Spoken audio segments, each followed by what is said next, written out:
Yahya Afridi chief justice के लिए हुकूमत की पहली पसंद, इनकार की सूरत में क्या ऑप्शन होगा। वजीर आजम शहबाज शरीफ ने कहा है कि नए चीफ जस्टिस का फैसला खसूसी पार्लिमानी कमेटी करेगी। वजीर आजम का कहना था कि वो सदर आसिफ अली जरदारी और army chief general Asim Munir मुल्क सियासी और मुआशी इस्तेहकाम के मामलात पर एक पेज पर हैं। इन्होंने मजीद कहा कि आईनी तरमीम सियासी इस्तेहकाम को यकीनी बनाएंगी और ये मुल्क के मुआशी इस्तेहकाम के लिए ज़रूरी है। वाज़ेह रहे कि चीफ जस्टिस की तकर्रुरी के लिए खसूसी पार्लिमानी कमेटी तश्कील दे दी गई है। कौमी असम्बली सेक्रेटरीट ने खसूसी पार्लिमानी कमेटी की तश्कील का नोटिफिकेशन भी जारी कर दिया। 26वीं आईनी तरमीम के नफाज के बाद चीफ जस्टिस पाकिस्तान काजी फाइज ईसा आज रात 12 बजे तक 3 सीनियर जजेस के नाम देने के पाबंद हैं, जिनमें से नए चीफ जस्टिस का इंतखाब किया जाएगा।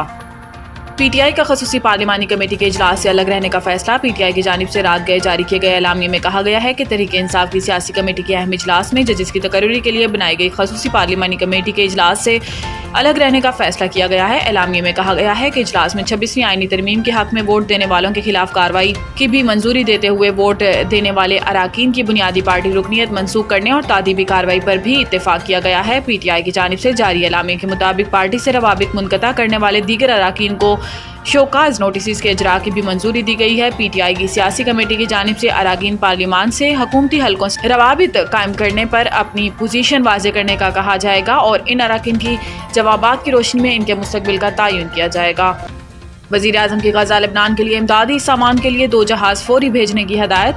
वज़ीर आज़म की ज़ेर सदारत गज़ा, फ़लस्तीन और लेबनान में पाकिस्तान की जानिब से भेजी जाने वाली इमदाद के हवाले से जायज़ा इजलास हुआ। इजलास में वज़ीर आज़म ने हदायत की कि हवाई रास्ते के अलावा ज़मीनी रास्ते से भी ट्रकों के ज़रिए इमदादी सामान रवाना किया जाए और इस बात को यकीनी बनाया जाए कि इमदाद मुस्तकीन तक पहुँचे।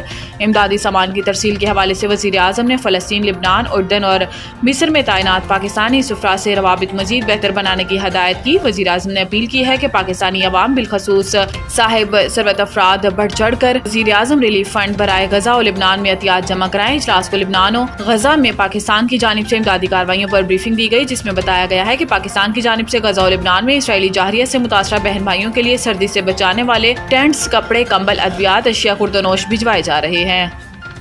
तोशाखाना केस, FIA की बुशरा बीबी की दरख्वास्त जमानत की मुखालफत। हाई कोर्ट में बुशरा बीबी की तोशाखाना केस में जमानत की दरख्वास्त पर समाअत हुई। FIA प्रोसिक्यूटर ने बुशरा बीबी की दरख्वास्त जमानत की मुखालफत की। जस्टिस हसन औरंगजेब ने इस्तफसार किया कि क्या ये एग्जीक्यूटिव का फैसला था कि 50% रकम देकर तहाइफ ले जाएं कि इस प्रोसीजर पर अमल दरामद नहीं हुआ। बुशरा बीबी के वकील बैरिस्टर सलमान सफदर ने दलाइल दिए कि FIA ने 18 सितंबर को मुकदमा दर्ज किया और 2 दिन में चालान जमा करवा दिया। हैरान कुन तौर पर FIA ने महज 2 दिन में तमाम कार्रवाई मुकम्मल कर ली। सलमान सफदर ने कहा कि रूल्स में तो कीमत का तयन करने वाले प्राइवेट शख्स का कोई जिक्र नहीं। रूल्स के मुताबिक 30,000 रुपए तक का तोहफा बगैर अदायगी हासिल किया जा सकता है। 30,000 से जायद के तोहफे को 50% रकम देकर हासिल किया जा सकता है। 3 साल 3 माह की ताखीर से ये मुकदमा बनाया गया। 31 जनवरी 2024 को नैब के दूसरे रेफरेंस में बुशरा बीबी को सजा दी गई। 3 साल में गिरफ्तार किया, ना ही बुशरा बीबी के खिलाफ कोई क्रिमिनल केस बनाया गया। वाज़ेह है कि स्पेशल जज सेंट्रल ने बुशरा बीबी दरख्वास्त जमानत मुस्तरद कर दी थी।